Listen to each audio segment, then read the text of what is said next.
Assalamualaikum warahmatullahi wabarakatuh. Waalaikumsalam warahmatullahi wabarakatuh. Alhamdulillah, alhamdulillahilladzi hadana lihada wa ma kunna linahtadiya laula an hadanallah. Wassalatu wassalamu ala asrafil anbiya'i wal mursalin sayyidina wa maulana Muhammadin sallallahu alaihi wasallam wa ala alihi wa sahbihi ajmain, amma ba'du. Qala Allah ta'ala fil Qur'anil Karim, a'udzu billahi minasy syaithanir rajim, bismillahirrahmanirrahim. Ala inna awliya Allahi la khaufun alaihim wa la hum yahzanun. Al-ayah wallahu alam bihaqiqatil murad. Wa qala an-nabiyyu sallallahu alaihi wasallam, Allahumma shalli wa sallim. man lam yashkur 'alan na'ma'i wa lam yasbir 'alal bala'i falyakhruj min baini samawati wal ard. Wa qala an-nabi fi hadisin ukhra, man kharaja fi talabil ilmi fa huwa fi sabilillahi hatta yarji. Shadaqallahul azim wa sadaqa rasuluhun nabiyul habibul karim wa nahnu ala zalika minasyahidina wasyakirin walhamdulillahi rabbil alamin. Jamaah kaum muslimin wal muslimat rahimakumullah, sebelum saya mulai, mari kita bersama-sama melantunkan pujian kehadirat Nabi. Mudah-mudahan dengan keberkahan lantunan pujian kepada baginda Nabi, lantunan tawasul kepada baginda Rasul, iringan sholawat kepada junjunan semua yang hadir pada malam hari ini kembali ke rumah masing-masing. Cita-cita, keinginan, harapan, doa dikabul Allah Subhanahu wa ta'ala. Mudah-mudahan yang sedang punya penyakit malam hari ini Allah angkat penyakitnya. Yang punya masalah Allah selesaikan masalahnya. Yang punya cita-cita dan keinginan Allah kabulkan cita-citanya. Yang punya rasa bingung Allah ganti dengan kebahagiaan. Yang punya rasa susah Allah ganti dengan kesenangan.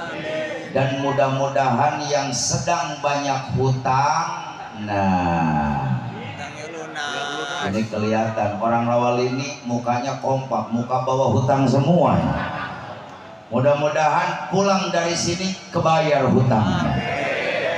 Ini yang paling kenceng aminnya, yang paling gede hutang. Rasulullah pernah mengatakan dalam hadisnya, barang siapa yang melantunkan pujian kepada Nabi, melantunkan pujian kepada Rasul, wa rafa'a sautahu, diangkat suaranya, ditinggikan suaranya, dikencengin suaranya, ditinggikan suaranya, kata Nabi, wajabat lahul jannah, diwajibkan masuk ke dalam surganya Allah Subhanahu wa ta'ala. Allahumma sholli wa sallim wa barik alaihi. Allahumma sholli ala sayyidina Muhammad wa asgilli zalimin bil zalimin. Allahumma sholli ala sayyidina Muhammad wa asgilli zalimin bil zalimin wa akhrijna min bainihim salimin wa ala alihi wa sahbihi ajmain. Yang ingin berkah keluarkan suaranya bareng-bareng. Allahumma sholli ala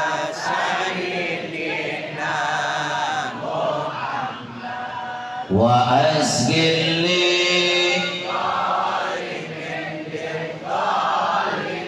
angkat suaranya Allahumma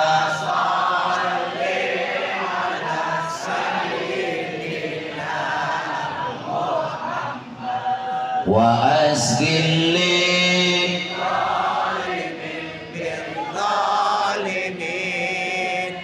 wa akhrijna min bainihim salimin wa ala bihi ajmain. Sekali lagi bareng-bareng Allahumma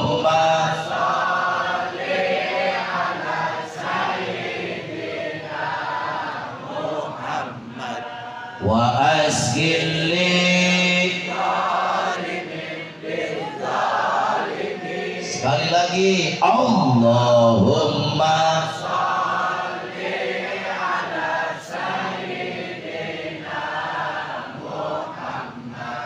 wa asgilli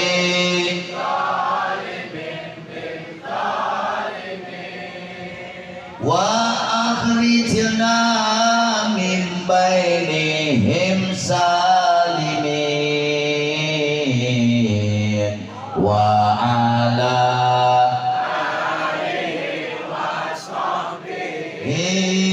ajmain. Hadratil mukarramin wal muhtaramin, para alimin ulama, para kiai, para ajengan, para asatid, tokoh masyarakat dan kesepuhan yang ada di kampung Rawalini, yang tidak bisa saya sebutkan satu persatu tapi tidak mengurangi rasa hormat dan ta'zim saya.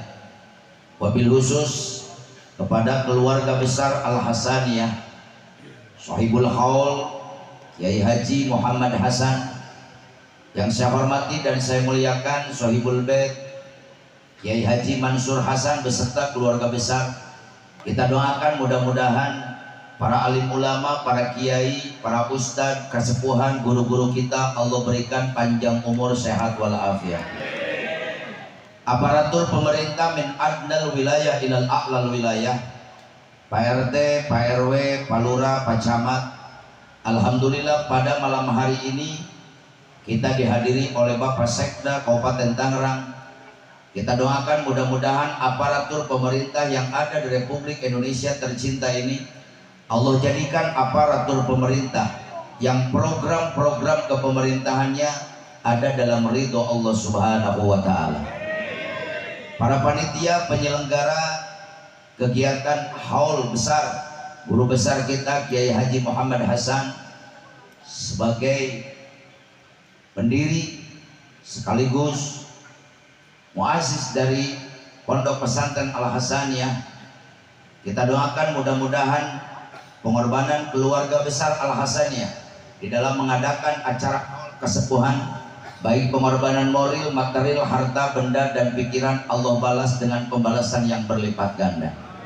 Tak lupa kepada bapak-bapak, para pemuda, para santriawan, anak-anakku sekalian yang saya cintai, kaum muslimin yang sama-sama hadir di haflah mubarakah, di tempat yang penuh dengan lautan rahmat, di tempat yang penuh dengan lautan maghfirah. Mudah-mudahan semua yang hadir pada malam hari ini bukan hanya berkumpul di tempat ini saja, tapi dengan keberkahan almarhum, dengan keberkahan Sahibul Haul, dengan keberkahan peringatan haul, dengan keagungan Nabi, kebesaran Nabi, kemuliaan Nabi, semua yang hadir Allah kumpulkan kembali di hari kiamat di bawah naungan bendera yang agung, liwaul hamdi, benderanya Sayyiduna wa Habibuna wa Nabiyuna Muhammad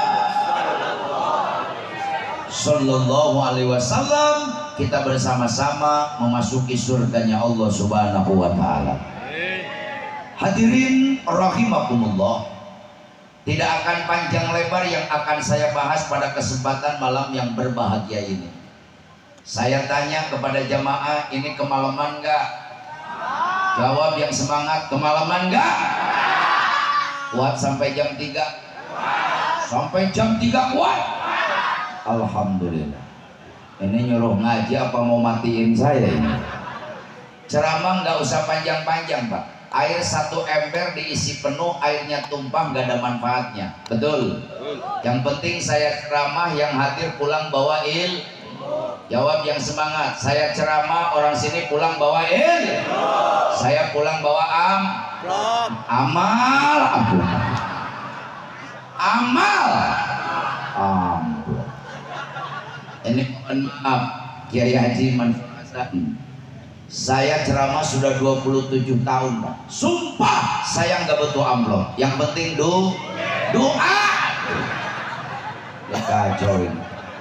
Ini kayaknya banyak muka-muka Bang Emok semua ya. Alhamdulillah. Tidak akan banyak yang akan saya sampaikan Pak.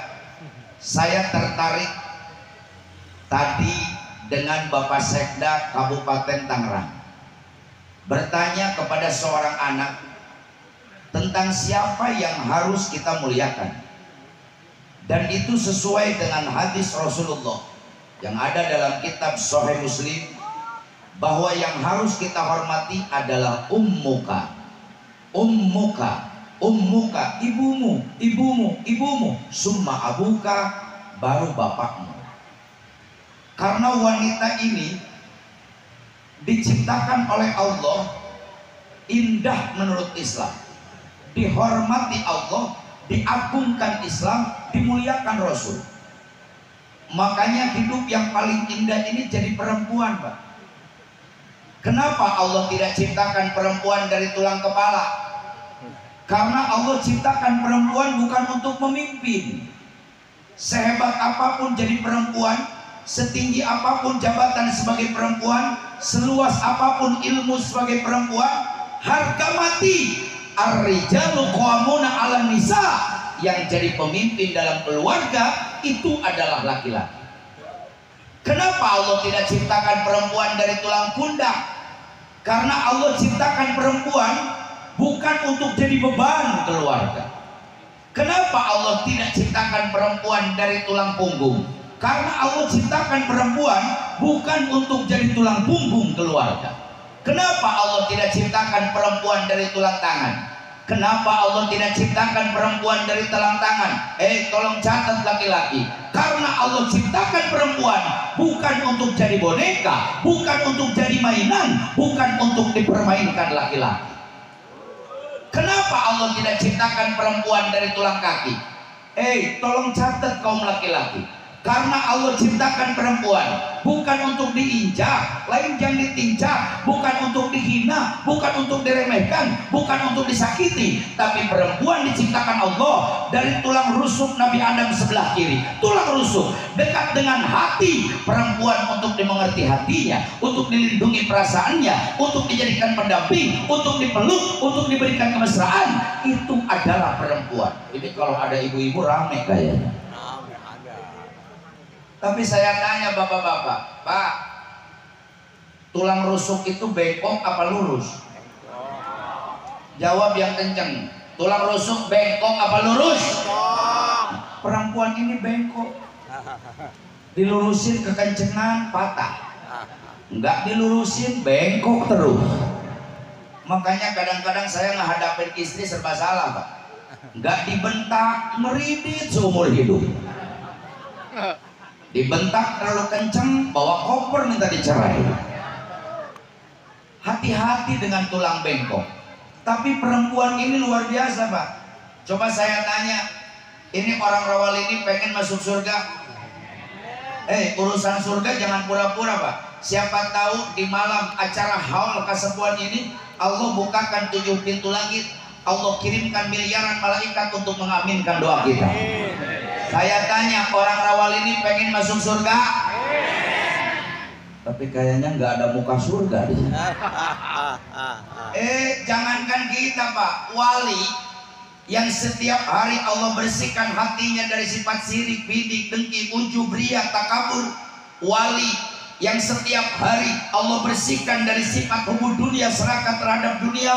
Wali yang setiap hari selalu diberikan takoruban, berdekatan wusul di hadapan Allah. Wali yang diberikan kemuliaan oleh Allah, wali masih teriak-teriak di hadapan Allah. Kata wali, ilahi lastulil firdausi ahla. Ya Allah, saya tidak pantas masuk surga. Wali nggak pantas masuk surga, apalagi orang rawali ini, apalagi ini. Makanya lucu kalau ada wali jadi penjaga gawang neraka. Orang wali dia sudah mengakui ilahi lastulil firdausi ahla. Ya Allah, saya tidak pantas masuk surga, apalagi kita. Tapi malam hari ini kita berdoa, ya Rabbana, dengan keberkahan almarhum yang dihaulkan pada malam hari ini, ya Rabbana, dengan keberkahan Tablighul Islamiyah, ya Rabbana, dengan keberkahan zikir, dengan kemuliaan Nabi, keagungan Nabi, kebesaran Nabi, ya Rabbana, jadikan semua yang hadir pada malam hari ini dicatat oleh Allah menjadi ahli surga. Amin. Saya tanya jawab yang kompak, surga agung tidak Pak? Mulia tidak? Suci tidak? Tolong catat Pak, surga yang agung gak Allah simpan di bawah telapak kaki malaikat. Allah gak pernah nyimpan surga di bawah telapak kaki Rasul. Sepanjang saya pesantren sampai hari ini belum pernah menemukan hadis ada surga disimpan di bawah telapak kaki Nabi. Allah gak nyimpan surga di bawah telapak kaki wali. Allah gak nyimpan surga di bawah telapak kaki kiai. Allah gak nyimpan surga di bawah telapak kaki santri. Tapi Allah menghormati perempuan, Allah menghargai wanita, Allah menghormati dan menghargai jasa dan pengorbanan seorang ibu. Hadis sahih yang mengatakan al jannatu tahta aqdamil ummahat, surga yang agung, surga yang mulia, surga yang suci disimpan oleh Allah di bawah telapak kaki perempuan. Artinya keridhaan Allah di bawah telapak kaki ibu.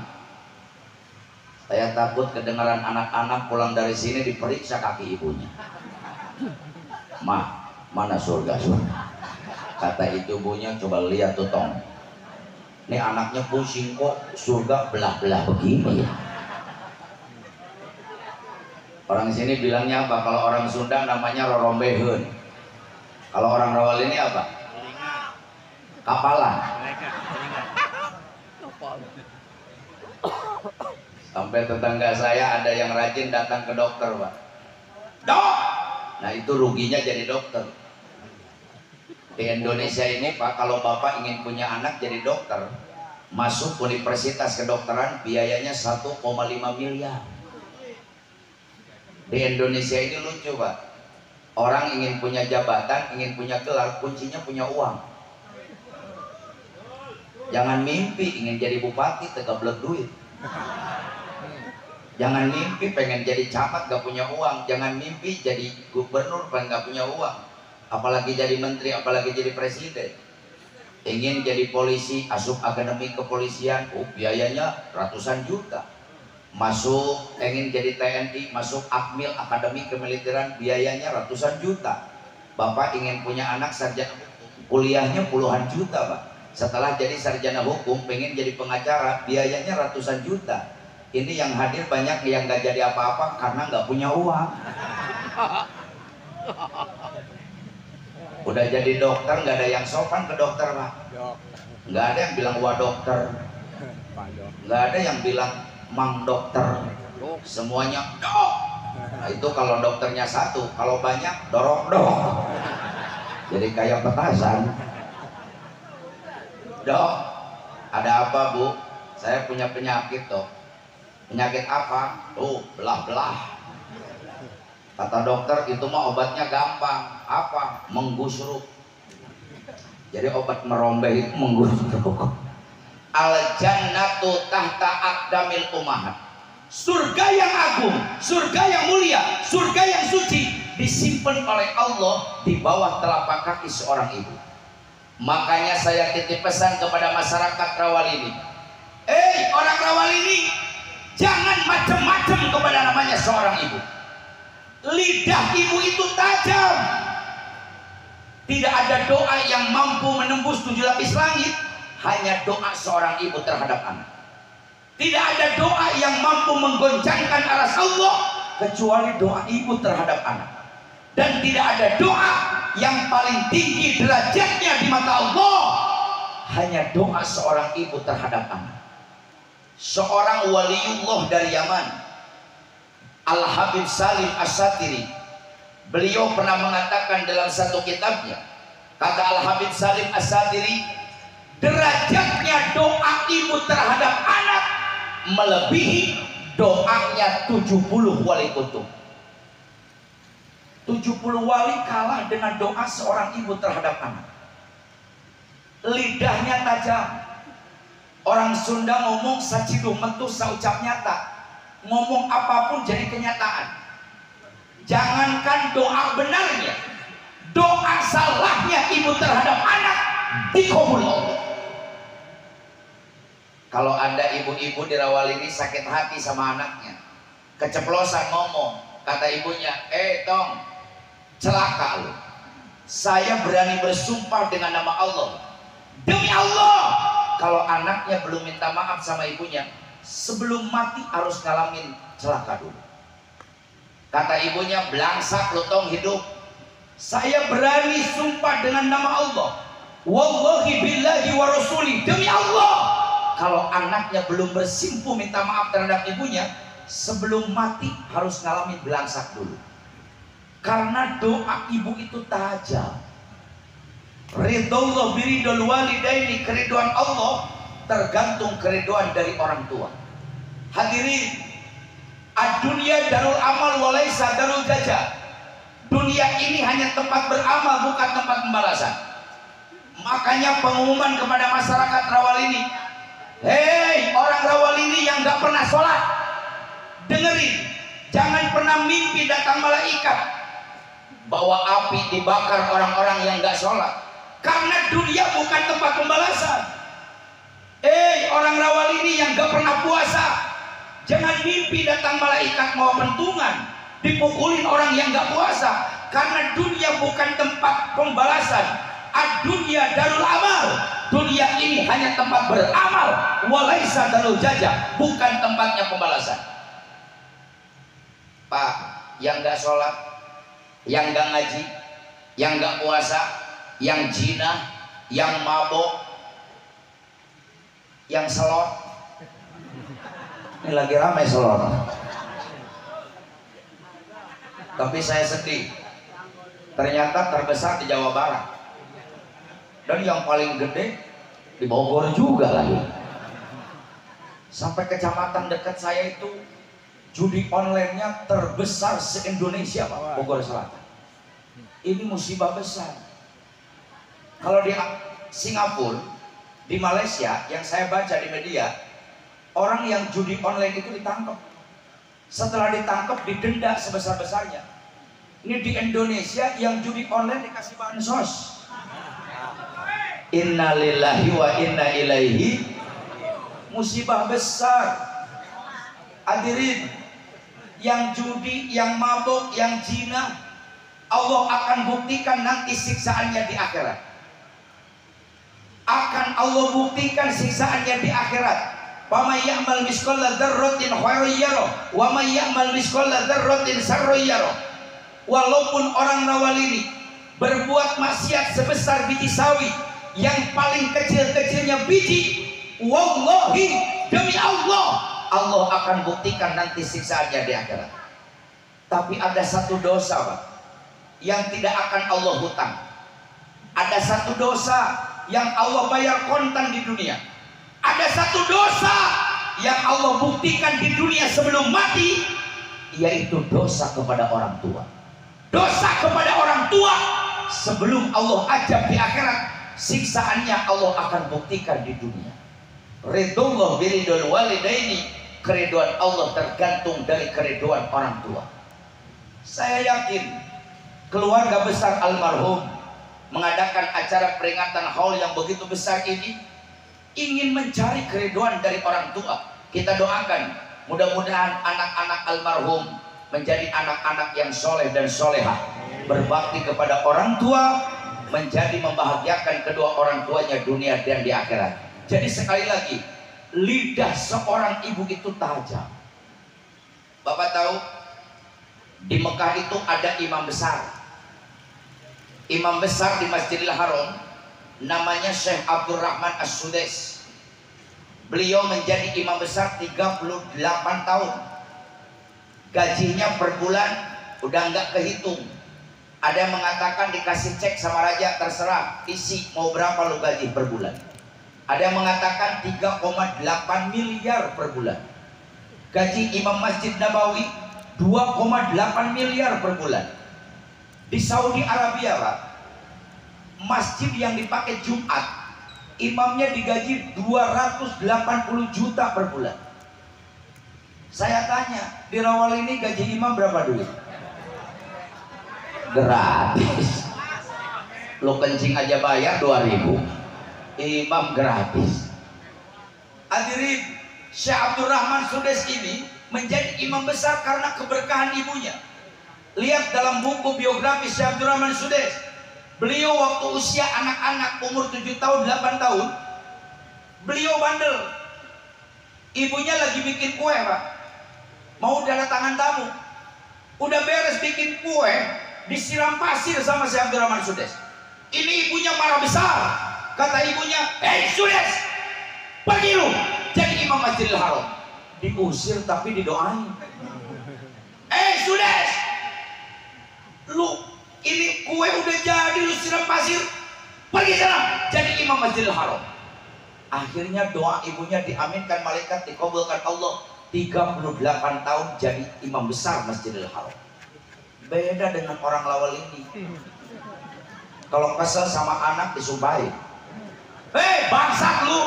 Akhirnya udah gedenya jadi bangsat, Pak. Jadi lurahnya lurah bangsat, jadi bupatinya bupati bangsat, jadi menterinya bangsat. Karena dari kecil disumpahin jadi bangsat. Ini kadang-kadang ibu seenaknya ngomong sama anak, padahal lidah ibunya ini kan tajam. Blow on lu, udah gedenya blow on terus. Kalau ibunya Syekh Abdurrahman Sudais beda. Tom, pergi lu jadi imam Masjidil Haram. Jadi doa. Sampai sekarang jadi imam Masjidil Haram. Jadi hati-hati dengan lidahnya seorang ibu. Lihat orang tua dulu, Pak. Orang tua dulu itu ibu-ibu bukan hanya bisa ngurus anak, bukan hanya bisa nyisirin anak, bukan hanya bisa ngemandiin anak, bukan hanya bisa nyusuin dan gendong anak, tapi ibu-ibu yang dulu hebatnya bisa jadi dokter spesialis anak.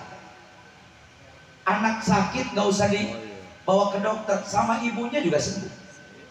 Beledang anak kejedot tiang listrik, bejo sebesar bola kasti, nggak pernah cari dokter, ngambil rambut ibunya, gosok-gosok rambutnya sama rambutnya, 2 jam sembuh.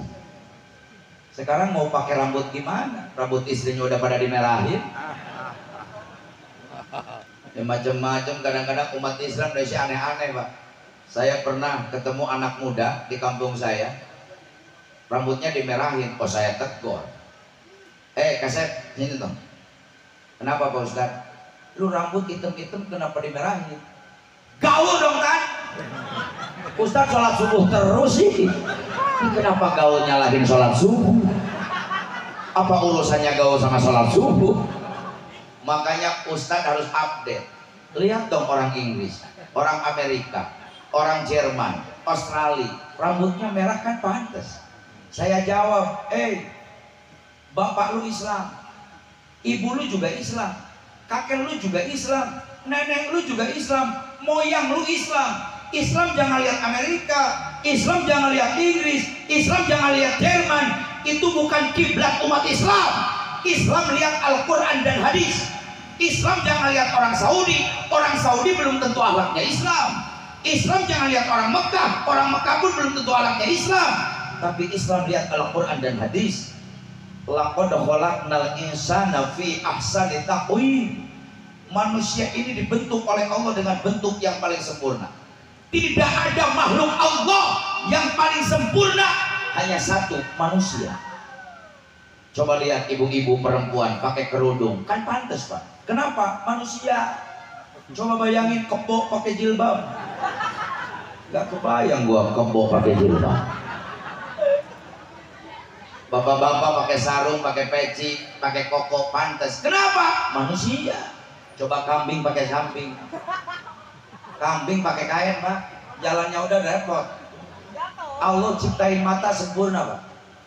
Dua bola mata yang indah Allah ciptakan luar biasa. Coba bayangin sama kita kalau Allah nyimpen mata telunjuk. Anak muda enak kalau ngintip tinggal begini. Tapi kalau nyoya sambel, oh, panas. Allah nyiptain hidung sempurna, Pak. Hidung menghadapnya ke bawah. Bayangin, Pak, kalau Allah ngadepin hidung ke atas. Kalau hujan kita bawa genteng kemana-mana repot. Allah menciptakan manusia sempurna. Kenapa orang Indonesia rambutnya dihitamkan? Allah ini holy. Holy itu pencipta. Kita ini makhluk yang diciptakan. Yang diciptakan jangan sok tahu. Yang lebih tahu yang menciptakan. Kenapa orang Indonesia Allah hitamkan? Karena orang Indonesia disesuaikan dengan bentuk muka dan bentuk badan. Ini muka model-model kayak gini, tubuh kayak gini, pantasnya hitam. Kalau orang Barat, Allah pantesin. Kenapa rambutnya merah? Ya badannya tinggi besar. Betul, Pak? Hidungnya mancung, kulitnya bule, giginya putih, bibirnya merah, matanya biru, muntahnya roti. Pantes. Ini giliran orang kampung belagu, rambut aja dimerahin, kaki hitam mobil, badan pendek, mata merah bari sambil ada urat-uratnya, rambut cocok, gigi ke depan, muntah daun singkong. Genjer. Naudzubillahi min. Orang tua dulu, Pak, kalau anak kejedot tiang cukup dengan rambut sembuh. Anak sakit mata nggak pernah cari insto dan pisin, dijilat sama lidah ibunya, Pak, sembuh. Kadang pakai daun sirih masukin ke air, tetesin ke mata, baca bismillah, 3 jam sembuh. Anak dulu luka yang dalam, banyak darah keluar, nggak pernah cari dokter minta dijahit.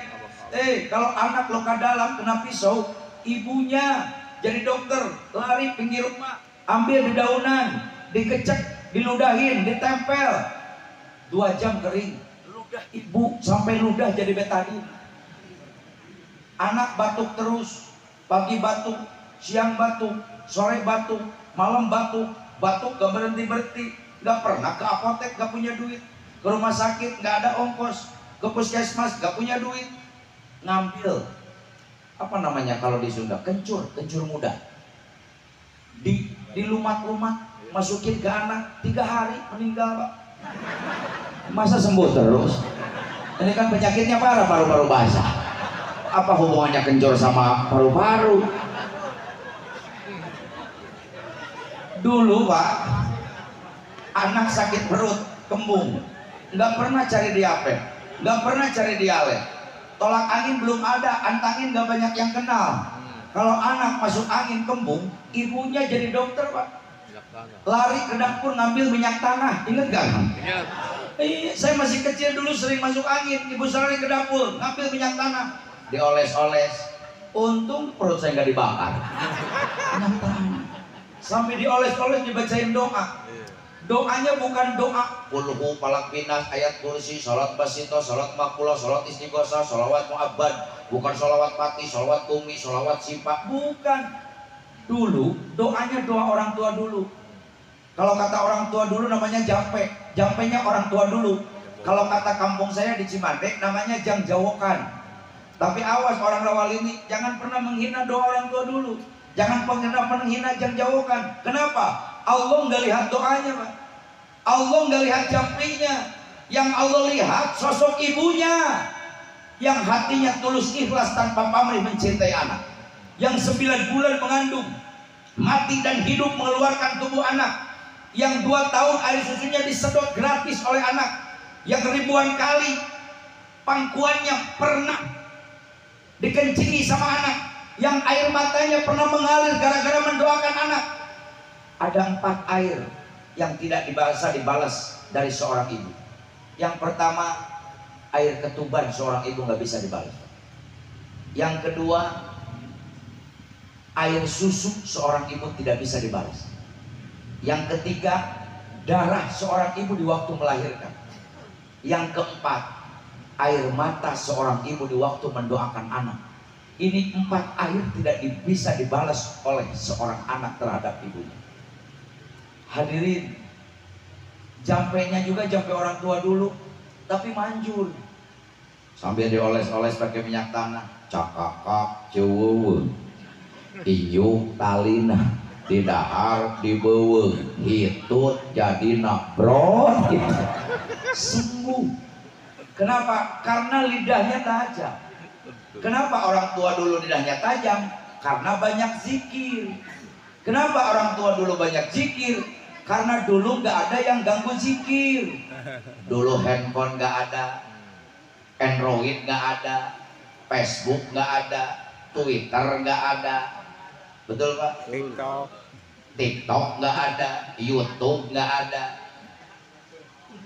betul? Kalau sekarang kan ibu-ibu sibuk dengan Facebook, dengan status. Suami masuk angin bukan dikerik, dipoto.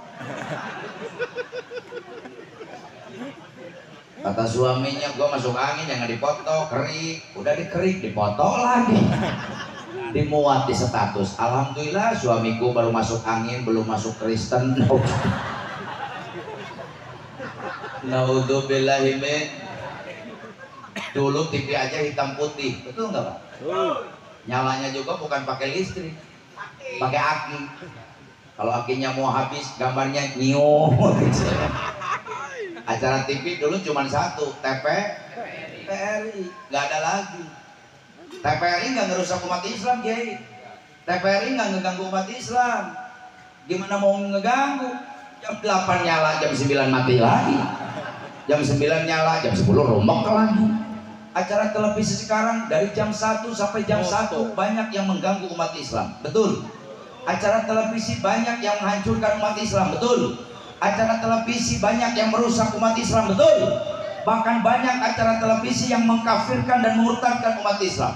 Dari jam 1 sampai jam 1 nggak pernah berhenti. Acara sekarang bukan TVRI aja, TVRI, ANTV, TV One, Metro TV, Global TV, Trans TV, Trans 7, RCTI, RT Uci, RT Ukar, RT Yadi, RT Maman, RT Engkot, RT Surya, RT Badru, sampai RT Eman, RT Kamal ada di situ. Naudzubillahi min. Naudzubillahi min. Banyak anak gak mau ngaji gara-gara TV dan hand. Jawab yang kompak. Banyak acara televisi mengganggu umat Islam. Anak gak mau ngaji gara-gara TV dan hand. Anak gak mau sekolah gara-gara TV dan hand. Ibu-ibu udah lupa sholat duha gara-gara TV dan hand. Masjid di Rawal ini kosong gara-gara TV dan hand. Coba saya tanya nih, di Rawal ini kalau subuh ada 500 orang nggak? Jawab yang jujur. Di Rawal ini kalau subuh ada 500 orang nggak? 400, 300, 200, 100 orang, 50. Nah, lu pada kemana? Itu. Tapi ini memang akhir zaman, Pak. Rasulullah pernah mengatakan 1400 tahun yang lalu, kata Nabi, nanti di akhir zaman umat Islam itu masjidnya pada megah, masjidnya mewah, masjidnya gagah, masjidnya luar biasa, tapi wahuwa horobun minal huda, dalamnya 0 alias nihil. Ridwan Kamil, gubernur Jawa Barat, Pak, ngambil uang rakyat dari APBD 1 triliun diambil hanya untuk bikin satu masjid namanya Al Jabar. Tapi saya tanya sama orang Jawa Barat, apa masjid yang 1 triliun dari uang rakyat pagi-pagi rame dengan ibu-ibu sholat duha? Tidak. Apa rame dengan anak muda dengan sholat tobat? Enggak. Apa malam rame Al Jabar dengan sholat yang tahajud? Tidak. Apa rame dipakai istighosah dan itikaf? Tidak. Dipakai selfie sama ibu-ibu, Pak. Orang Rawal ini juga ibu-ibunya datang ke Al Jabar bukan sholat, pegang handphone gini. Naudzubillahi min. Kali. Makanya saya kasih saran nih sama Pak RT, DKM, Kasepuhan. Kalau Masjid Rawalini kosong terus, saya kasih saran. Nanti Pak, nanti ke depannya. Kalau orang Rawalini mau bikin masjid, saya saranin lebih baik banyakin tiangnya. Serius Pak. Biarin masjidnya 200 meter, di dalam tiangnya 170. Ya mending gak ada berjamaah, rame-rame tiang aja. Kenapa? Karena kita sudah lupa dengan zikir. Saya yakin Pak, Indonesia ini gak pernah berhenti dengan musibah. Musibah datang silih berganti, bencana datang bertubi-tubi. Karena umat Islamnya sudah mulai lupa dengan zikir. Kita masih ingat Pandeglang, Sumur, Pantai Carita dilanda tsunami, ratusan meninggal dunia. Pandeglang belum diberesin, di Cipanas nunggu Banten banjir bandang, puluhan rumah terkena imbasnya. Cipanas belum diselesaikan, Cigudeg longsor, Cigudeg belum diberesin, Bekasi dikepung air. Bekasi belum diberesin, Jakarta banjir. Jakarta belum beres, kapal nyungsep ngebangun lagi. Kapal nyungsep, kereta tabrakan. Kereta belum diberesin, Cianjur Cugenang. Allah ngancurin Cianjur Cugenang gak butuh waktu 10 menit Pak, terlalu lama. 5 menit juga kelamaan, 1 menit juga kelamaan. Saksi-saksi hidup yang bicara. Allah hancurkan Cugenang 5 detik. Allah angkat buminya sedikit, Allah jatuhkan ribuan rumah menjadi tanah. Ratusan meninggal dunia. Bukan hanya rumah-rumah biasa, 34 pesantren. 34 pesantren. Tempat santri menimba ilmu, tempat para kiai dan ulama mengajarkan ilmu agama, luluh lantak menjadi tanah. Kita masih ingat 3 tahun kemarin kita disiksa oleh penyakit hantu, Corona. Sampai sekarang gua nggak kenal mana Corona namanya. Baru tahu nama, nggak ada rupa. Kalau tahu ada nama, nggak ada rupanya, namanya hantu. Jadi penyakit hantu. Nama penyakitnya lucu Pak, COVID-19. COVID-19. 276 negara disiksa oleh penyakit corona. Satu-satunya penyakit yang mampu mencegah jamaah haji nggak bisa masuk Mekah hanya si Ocit loh. Satu-satunya penyakit yang mampu jamaah umroh nggak bisa ke Mekah, COVID-19 juga. Betul. Sampai pemerintah Indonesia ngadain peringatan ketat. Pertama ngadain PSBB, pembatasan sosial berskala besar. Maulid gak boleh, Isra Miraj gak boleh, acara-acara seperti ini gak boleh. Terlalu lama PSBB ganti nama PPKM. PPKM juga gak beres. Ada PPKM level 4 kayak bon cabe PPKM. Itu level 4 loh, gimana level 10? Ngeler. Level 4, level 3, level 2, level 1 baru 2 tahun kemarin Presiden Joko Widodo mencabut PPKM, corona selesai. Alhamdulillah. Coba saya tanya nih, mumpung ada Pak Camat, Pak Lurah, saya tanya, jawab yang kompak. Orang Rawalini gara-gara corona pusing nggak? Jawab yang kompak, pusing nggak?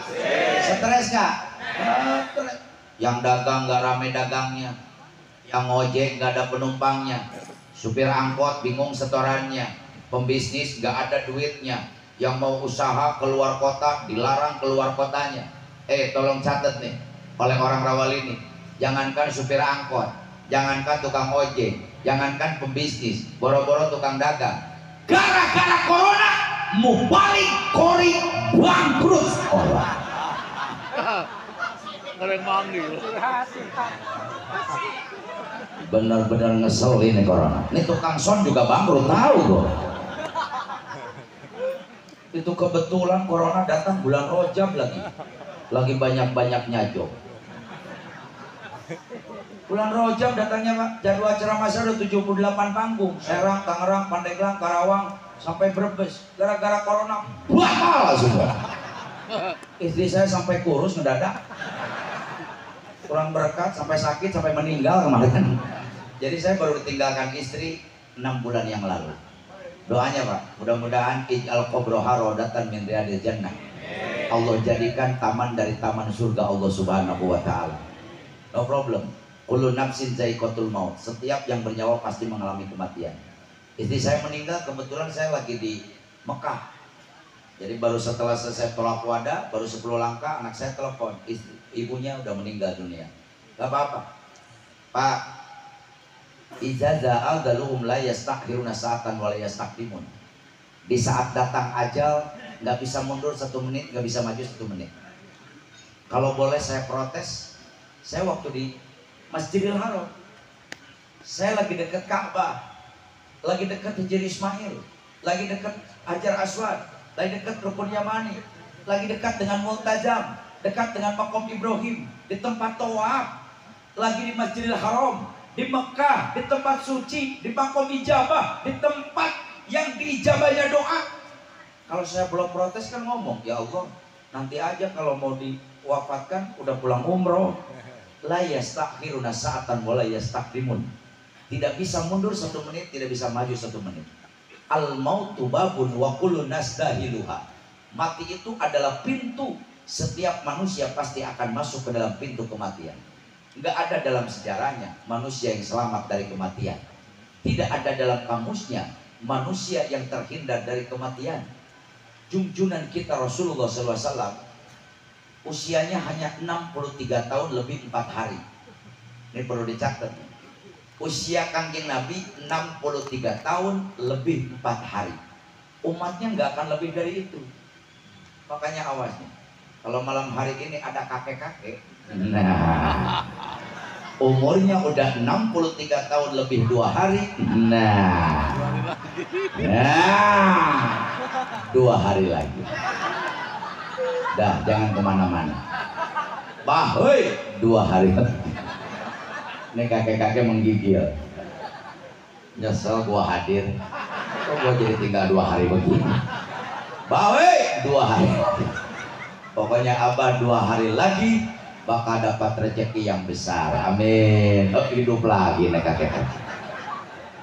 Kullu nafsin za'iqatul maut. Setiap yang bernyawa itu pasti mengalami kematian.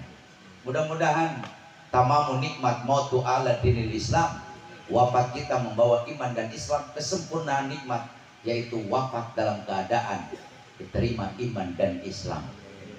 Pak, sekali lagi gara-gara corona pusing, sampai pemerintah bikin aturan masyarakat Indonesia wajib pakai, bantuin, yang nggak bantuin saya doain pulang dari sini bisul 8. Masyarakat Indonesia wajib pakai masker. Kemana-mana harus pakai masker. Saya ini ketua Majelis Ulama Indonesia Kecamatan Caringin Kabupaten Bogor. Saya dukung program pemerintah, bukan 100%, 1.000.000% saya dukung Pak. Masyarakat harus pakai masker. Kemana-mana harus pakai masker. Masuk rumah sakit pakai masker. Datang ke balai desa harus pakai masker. Ke kecamatan harus pakai masker. Ke Pemda harus pakai masker. Ke pasar harus pakai masker. Tetangga saya masker nggak kebeli, utang istrinya dipakai. Yang penting ada ikatnya aja ke belakang. Tapi ada pertanyaan juga dari saya Pak. Apa benar waktu itu masker menjamin nggak kena corona? Apa benar masker menjamin bersih dari corona? Apa benar yang pakai masker dijamin tidak tertular corona? Kalau memang benar waktu itu masker menjamin nggak kena corona, kenapa 800 dokter waktu itu yang kena corona? Apa dokternya yang nyesol pakai maskernya? Bikin aturan lagi, masyarakat Indonesia wajib cuci barang, wajib cuci. Oh, 3.000.000% saya dukung Pak. Saya teriak-teriak di masjid, weh cuci tangan, cuci tangan. Saya juga ikut-ikutan masuk balai desa, saya cuci tangan. Ke kecamatan cuci tangan, ke kantor MUI cuci tangan, ke Basnas cuci tangan, ke kecamatan cuci tangan, ke Pemda cuci tangan, ke Indomaret cuci tangan, ke mall cuci tangan, Alfamart cuci tangan, ke sini cuci tangan, ke sini cuci tangan, makan kagak. Biasanya udah cuci tangan kan makan. Ini corona nggak kena, perut yang kena. Ini mohon maaf Pak RT, saya sekarang punya penyakit lambung. Ini gara-gara banyak cuci tangan nggak makan. Tapi pertanyaannya, kok benar cuci tangan menjamin nggak kena corona? Kalau memang benar cuci tangan waktu itu menjamin nggak kena corona, kenapa? 2000 Pak, 2000 lebih perawat di rumah sakit Indonesia yang kena corona. Apa perawat nggak pernah cuci tangan? Menteri Kesehatan pidato, Menteri loh Pak. Kata Menteri Kesehatan, masyarakat Indonesia sekarang kita sedang corona. Untuk meningkatkan imun tubuh, meningkatkan daya tahan tubuh, supaya masyarakat Indonesia sehat dan kuat, masyarakat Indonesia dihimbau makan makanan yang bergizi. Pemerintah nyuruh makan yang bergizi, ngasih beras belum. Masih mending, sekarang programnya bagus, beras, PKH, BLT, bantuan langsung tuntas. Tunai gimana, bayar Bang Emo habis semua.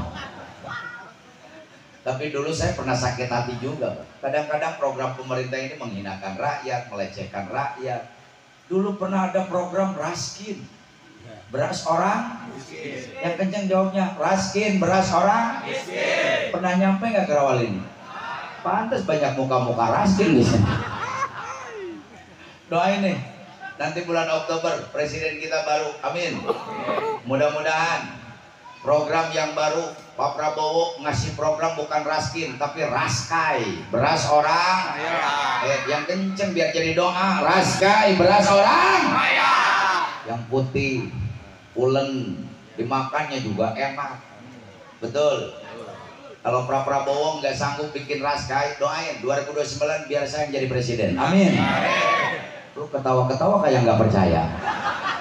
Oh, kalau saya jadi presiden, Pak, tenang, saya janji nih sama orang Rawalini, doain. Kalau saya 2009 jadi presiden, saya janji sama Rawalini, ke Mekah 200.000, amin. Saya bawa ke Ancol, berenang semua barang-barang sama. Oh mohon maaf Pak, negara kita ini negara kaya. Tidak ada negara yang paling kaya di seluruh dunia, hanya satu, bangsa dan negara Republik Indonesia. Kenapa Belanda 350 tahun betah di Indonesia? Karena Indonesia kaya. Kenapa Jepang habis-habisan menjajah Republik Indonesia 3,5 tahun? Karena Indonesia kaya.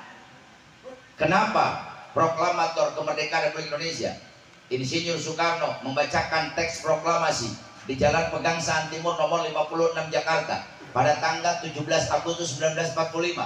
Ini umat Islam banyak yang nggak tahu juga. 17 Agustus 1945 bertepatan tanggal 9 Ramadan. Jadi Indonesia ini merdeka bulan Ramadan. Ramadan itu bulan umat Islam. Hari apa Indonesia merdeka? 17 Agustus itu bertepatan hari Jumat. Jumat itu Sayyidul Ayyam, rajanya hari, dan Jumat itu milik umat Islam. Jam berapa teks proklamasi dibacakan? Jam 10 pagi waktu duha. Itu pun waktunya umat Islam. Bulan puasa, waktu duha, hari Jumat. Tapi setelah Indonesia merdeka 1947-48 datang kembali sekutu-sekutu, penjajah-penjajah ingin merebut kemerdekaan Republik Indonesia. Kenapa? Karena Indonesia kaya. Saya tanya Pak, negara mana yang punya 37 provinsi? Dunia hanya satu, Indonesia. Saya tanya, negara mana yang dilintasi garis khatulistiwa membuktikan tanahnya subur? Indonesia. Saya tanya Pak, negara mana yang satu negara punya 3 waktu? Kalau ada mahasiswa, ada pelajar, silakan cari olehmu. Sedunia cari negara mana yang satu negara punya 3 waktu. Indonesia bagian barat, Indonesia bagian tengah, Indonesia bagian timur. Sedunia yang punya hanya Indonesia. Saya tanya Pak, negara mana di dunia ini yang punya 17.000 pulau?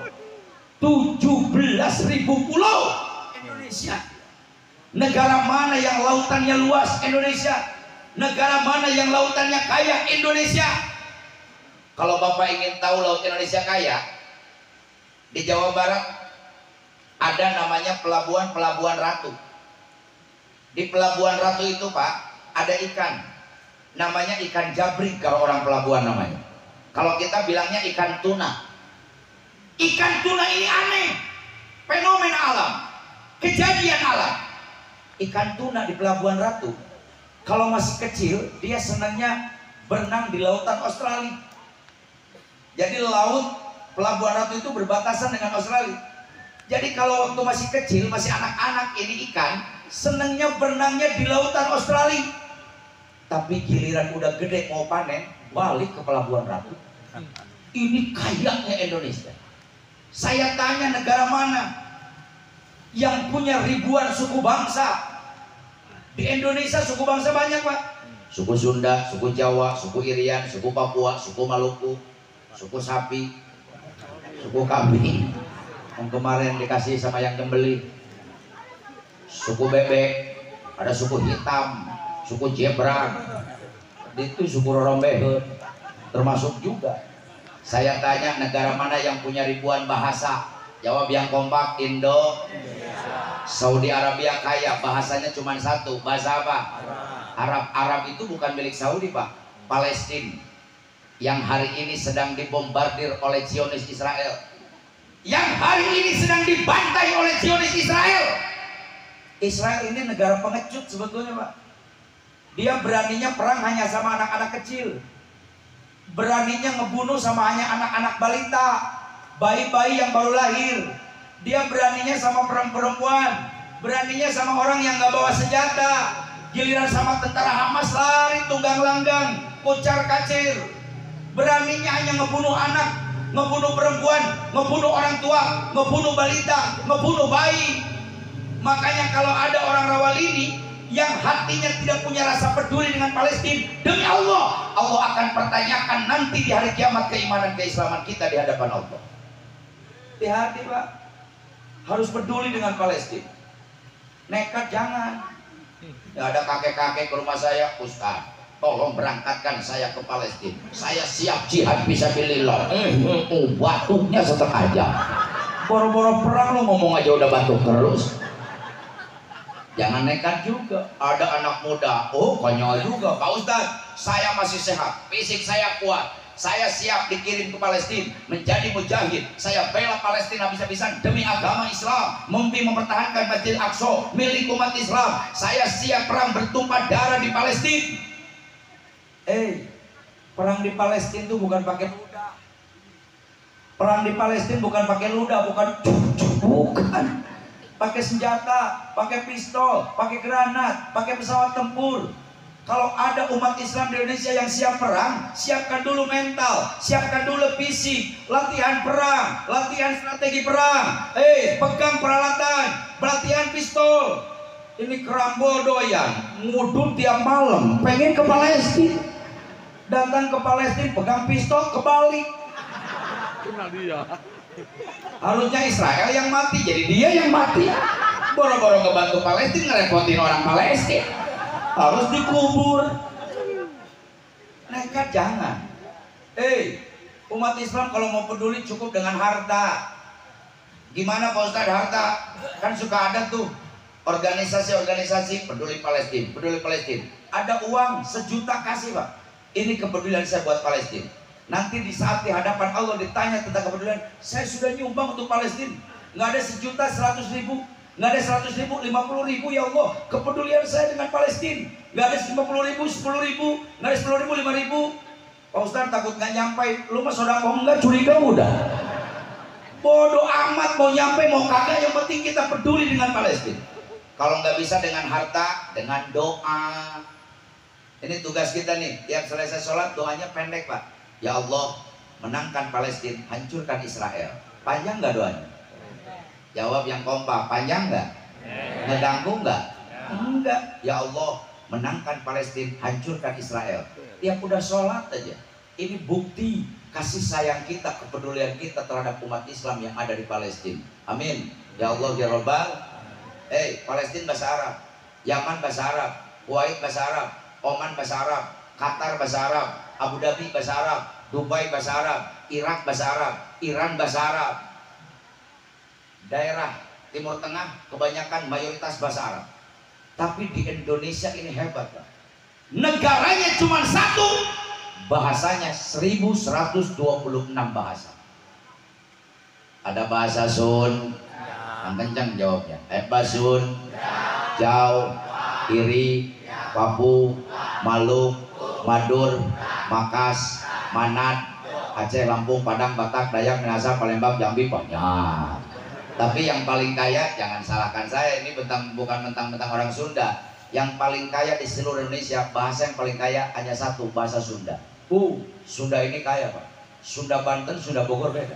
Sunda Bogor, Sunda Cianjur beda. Sunda Cianjur sama Sunda Sukabumi sama Sunda Priangan tuh udah beda. Di Sunda ini bilang makan saja banyak Pak. Dahar, daang, mam, mamam, tuang, ledak, ngawadang, nyatu, jajablok, lolodok, tetekek, ngalebok, gagares. 13 cuma makan doang. Bahasa Indonesia cuma satu, makan, nggak ada lagi. Kiai lagi makan, kambing lagi makan. Kiai sama kambing sama-sama makan. Camat lagi makan, bebek lagi makan. Kalau di Sunda beda Pak, beda usia, beda pengaruh, beda bahasa. Kiai nuju tuang, pacamat nuju tuang, budak keker emam, bapak keker dahar, manila ke lolodok, domba ke nyatuan, bangsat ke jajablok, jablay ke ngalebok, beda. Ini hebatnya Sunda. Cuman orang Sunda suka juga punya kelemahan.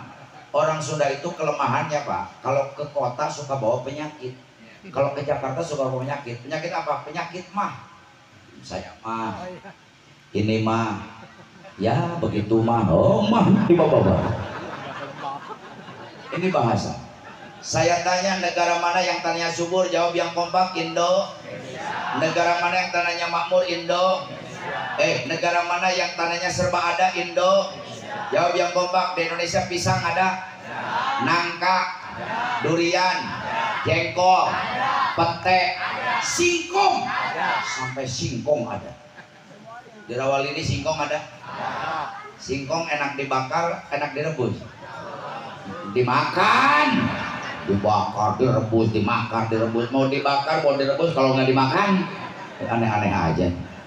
Ada yang ngomong, Pak Ustadz, di Indonesia ini korma nggak jadi. Kata siapa Pak? Di Aceh 34 hektar kebun korma berbuah. Di Kalimantan Barat 17 hektar kebun korma berbuah. Saya pernah ke Cilacap, ada kebun korma 8 hektar. Masuk bayar 30.000, bisa metik korma di pohonnya, berbuah. Jadi apa di Indonesia nggak ada? Hah? Onta, lu lihat ke Taman Safari. Kayaknya anak nggak pernah ke Taman Safari nih. Taman Safari, kebun binatang, banyak onta. Betul. Mudah-mudahan Indonesia ini menjadi baldatun thayyibatun wa rabbun ghafur. Amin. Kuncinya apa? Zikir. Lidah kita ingin tajam, zikir. Lidah kita ingin berkhasiat, zikir. Orang tua dulu ngobatin anak cukup dengan lidahnya.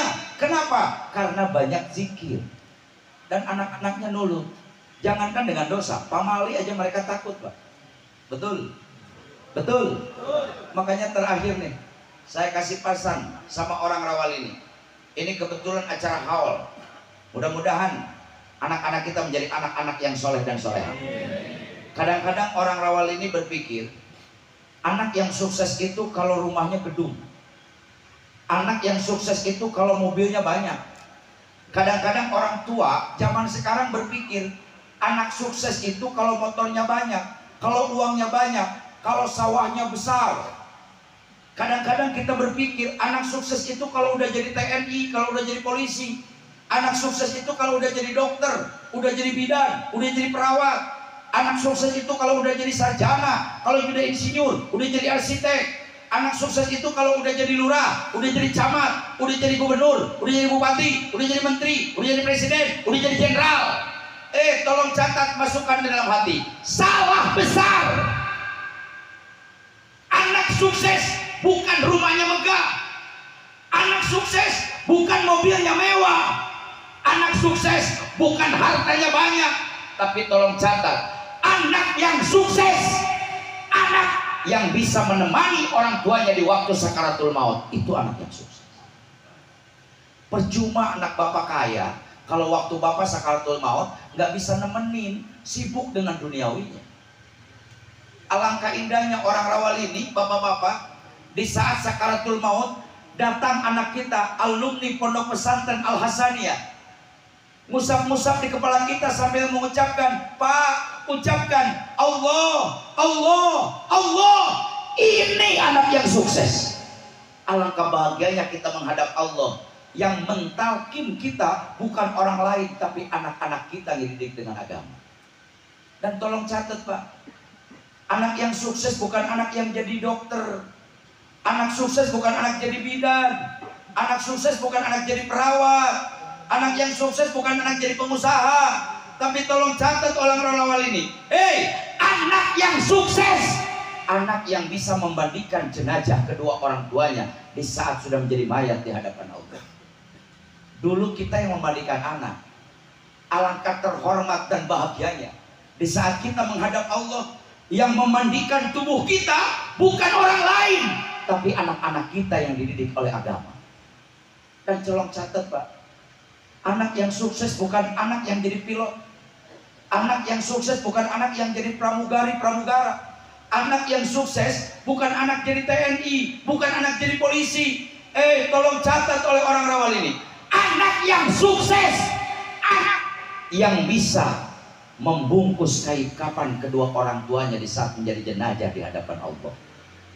Alangkah bahagia dan terhormatnya orang tua di saat kembali kepada Allah menjadi jenazah yang membungkus kain kafan bukan orang lain, tapi anak-anak kita yang dididik oleh agama. Dan tolong catat Pak, anak sukses bukan anak yang jadi lurah, anak sukses bukan anak jadi camat, bukan anak jadi bupati, bukan anak jadi wali kota, bukan anak jadi gubernur, bukan anak jadi menteri, bukan anak jadi presiden. Kadang-kadang anak jadi pejabat, mempermalukan bangsa, mempermalukan negara, mempermalukan orang tua, mempermalukan kampung halaman karena malu duit rakyat. Tapi tolong catat oleh orang Rawal ini, anak yang sukses, anak yang bisa berdiri di hadapan jenazah kedua orang tuanya, menjadi imam sholat jenazah untuk kedua orang tuanya. Ini anak yang sukses. Alangkah bahagianya yang mentalkin anak kita, yang memandikan anak kita, yang membungkus dengan kain kafan anak kita, yang masukin ke keranda anak kita, yang gotong keranda anak kita. Di saat dimasukkan ke masjid, anak kita protes ke ustaz setempat, Pak Ustaz, ini yang menjadi mayat ayah saya, yang kasih sayangnya tidak pernah hilang, yang mendidik saya dengan ketegasan dan kasih sayang, yang air keringatnya dimakan oleh saya. Beliau yang kasih sayangnya tidak pernah berhenti.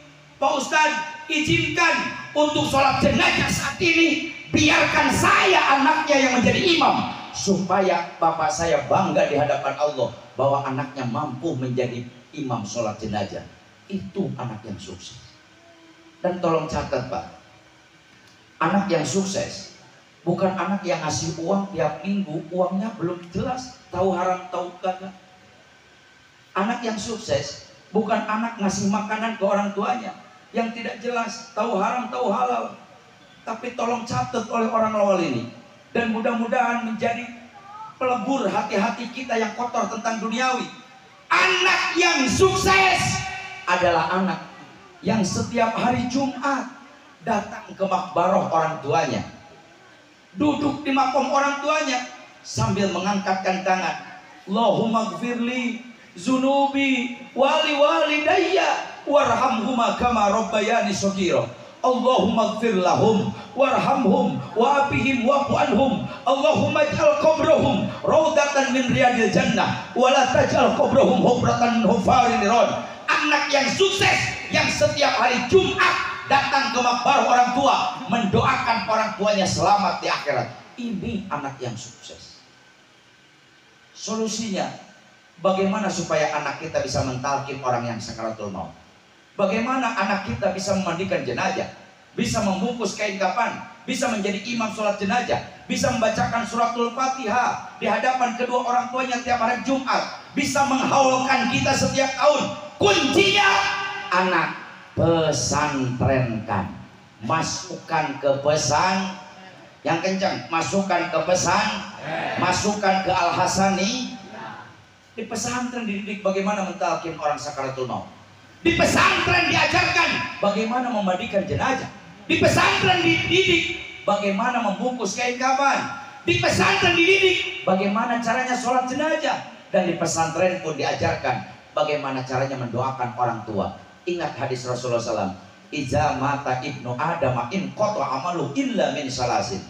Yang tidak akan bermanfaat, semuanya tidak akan bermanfaat di saat kita sudah meninggal dunia. Terputus amal-amalnya. Haji sudah tidak bisa, umroh sudah tidak bisa, puasa sudah tidak bisa, sholawat sudah nggak bisa. Hanya 3 yang akan mengalir terus menerus kepada orang tua di saat sudah meninggal dunia. Yang pertama, sodaqotun jariyatun, uang yang dititipkan di pesantren, uang yang dititipkan di anak yatim, uang yang dititipkan di majelis taklim, uang yang dititipkan di madrasah, uang yang dititipkan di masjid. Yang kedua, al ilmu yuntafau bih, ilmu yang bermanfaat, mendidik anak baca Quran, mendidik anak berwudu, bagaimana mengajarkan anak sholat, mendidik anak bisa baca suratul Fatihah. Dan yang terakhir, bukan anak jadi pejabat, bukan anak menjadi orang kaya, tapi Rasul berpesan, waladun solihun yad'u lahuma, anak yang soleh yang mampu mendoakan kedua orang tuanya. Mudah-mudahan kita berdoa, siswa dan siswi, santriawan dan santriawati yang dididik oleh Kiai Haji Mansur Hasan, yang dididik oleh keluarga besar Al Hasaniyah, menjadi anak-anak yang soleh dan solehah, berbakti kepada orang tua, berbakti kepada guru, berbakti kepada nusa bangsa dan agama, menjadi subhanul yaum rizalul ghad, pemimpin di masa yang akan datang, dan mudah-mudahan menjadi anak yang bisa membahagiakan orang tuanya dunia dan di akhirat. Keluarga besar almarhum ini menjadi contoh buat penduduk masyarakat Rawalin. Inilah bukti kesuksesan pendidikan dari orang tua, sehingga setiap tahun bisa menghaulkan orang tua, setiap tahun bisa mengadakan haul untuk orang tua. Mudah-mudahan kita bisa ikuti alamatul mahabbah mutabi'uhu, cirinya cinta kepada ulama, cirinya cinta kepada almarhum Sohibul Haul adalah dengan mengikuti jejak langkah dan perilakunya. Hadirinul hadirat rahimakumullah, sebelum saya akhiri, mari kita baca istighfar semuanya. Al-mustaghfiru minadz dzanbi kaman la dzanbalahu. Istighfar dari dosa sama dengan tidak punya dosa. Saya ingin semua yang hadir dalam acara haul ini pulang ke rumah masing-masing kayaumi waladatu ummuh, seperti bayi yang baru dilahirkan tanpa dosa. Amin ya Allah ya rabbal alamin. Istighfar. Astaghfirullah Rabbal baraya, astaghfirullah minal khotoya. Keluarkan suaranya, istighfar.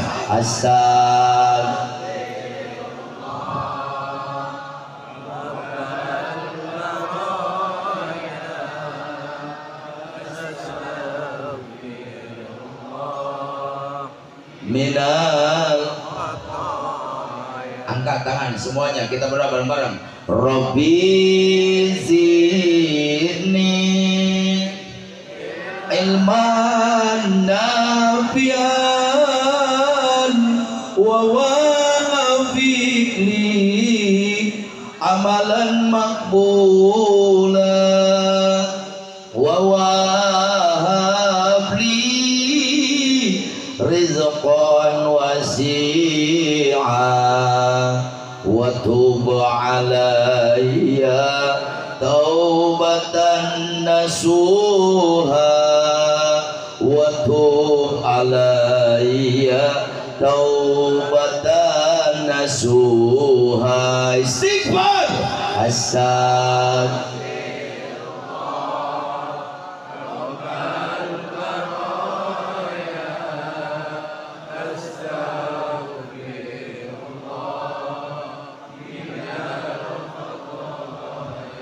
Istighfar.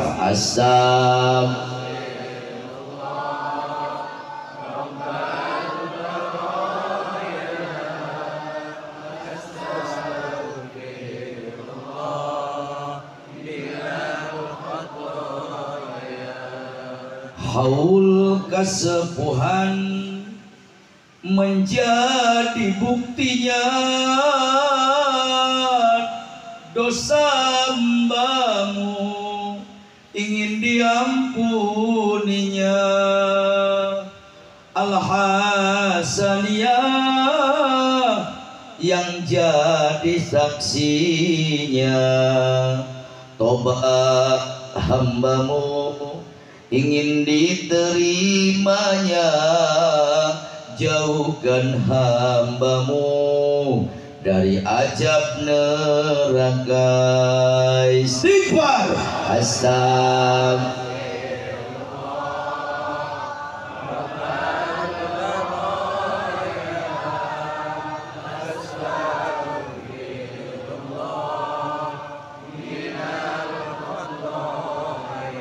Istighfar. Astagfirullah.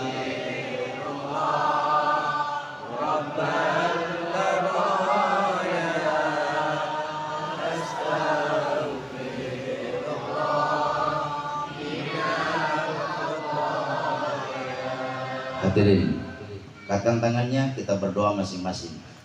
Mudah-mudahan pada malam hari ini Allah bukakan 7 pintu langit untuk menghadirkan doa kita di hadapan Allah. Mudah-mudahan doa malam hari ini di peringatan haul almarhum kesepuhan kita, doa kita diaminkan miliaran malaikat-malaikat Allah. Doa yang diaminkan miliaran malaikat tidak mungkin ditolak Allah. Mudah-mudahan doa kita menjadi doa yang paling mustajab di antara doa-doa kita. Saya yakin di tempat ini ada yang sedang punya masalah. Sebesar apapun masalah, jangan pernah mengatakan kita punya masalah besar, tapi katakan kita punya Allah yang maha besar. Curahkan isi hatinya di hadapan Allah. Mungkin di antara kita ada yang sedang punya penyakit. Penyakit itu datangnya dari Allah. Yang menyembuhkannya pun Allah. Kita ceritakan penyakit kita di hadapan Allah. Mudah-mudahan malam hari ini Allah angkat penyakit-penyakit kita. Mungkin di antara kita ada yang punya cita-cita dan keinginan. Yang maha mengabulkan keinginan dan cita-cita adalah Allah. Idza aradallahu syai'an ayyaqula lahu kun fayakun. Bagi Allah tidak ada yang sulit, bagi Allah tidak ada yang susah, bagi Allah tidak ada yang berat. Mudah-mudahan yang berat Allah ringankan, yang susah Allah mudahkan, yang mustahil Allah buktikan. Kita berdoa di hadapan Allah, mudah-mudahan pulang dari sini semua doa-doa kita dikabul Allah Subhanahu wa taala. Hadirin, bersihkan hati kita, sucikan hati kita, hilangkan syirik, bidik, dengki, ujub, riya, takabur. Yang punya benci kepada orang lain, buang jauh-jauh. Karena benci itu yang menghalangi doa kita. Yang punya syirik kepada orang lain, buang, karena syirik itu yang akan menghalangi doa-doa kita. Mari kita angkatkan tangan kita. Di saat saya menyebutkan lafaz ya Allah, tundukkan kepala, pejamkan mata, usukkan hati. Silakan berdoa masing-masing. Ucapkan semua keinginannya di hadapan Allah dengan bahasa kita. Allahumma sholli wa barik ala rasulillahi ajmain, amin. Alhamdulillahi rabbil alamin. Hamdan yuafi ni'amahu wa yukafi'u mazidah. Ya Rabbana lakal hamdu kama yanbaghi li jalali wajhikal azima sultani. Allahumma ghfirli. Hadirin, kalau di antara kita ada yang pernah durhaka sama orang tua, ingat-ingat kembali akhlak dan kelakuan kita kepada orang tua. Ingat-ingat kembali ucapan-ucapan buruk kita kepada orang tua. Ingat-ingat kembali kelakuan kita kepada orang tua. Ingat-ingat kembali akhlak kita kepada orang tua. Ridallahu biridal walidaini. Keriduan Allah tergantung keriduan orang tua. Walaupun orang rawalini malam dipakai tahajud, siang dipakai puasa, pergi haji tiap tahun, umroh tiap bulan, sedekah miliaran, pengajian tiap hari, zikir tiap waktu, tapi kalau menyakiti hati orang tua, demi Allah 8 pintu surga ditutup oleh Allah. Hadirin, silakan ingat-ingat kembali dosa-dosa kita kepada orang tua. Ingat-ingat kembali ucapan-ucapan kita kepada orang tua, untuk menambah kehusuan kita,